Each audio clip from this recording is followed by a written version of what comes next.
اے پروردگار مجھ کو ایسی توفیق عنایت کر کہ نماز پڑھتا رہوں اور میری اولاد کو بھی یہ توفیق بخش۔ اے پروردگار میری دعا قبول فرما۔ اے پروردگار حساب کتاب کے دن میری اور میرے ماں باپ کی اور مومنوں کی مغفرت کیجو۔ اور مومنوں یہ نہ سمجھنا کہ یہ ظالم جو کام کر رہے ہیں اللہ ان سے بے خبر ہے،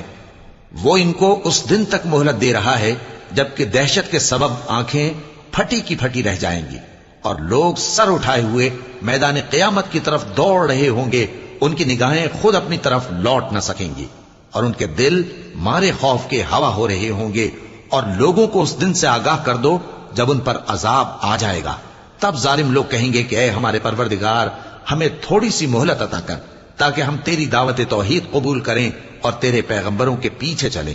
تو جواب ملے گا کیا تم پہلے قسمیں نہیں کھایا کرتے تھے کہ تم کو اس حال سے جس میں تم ہو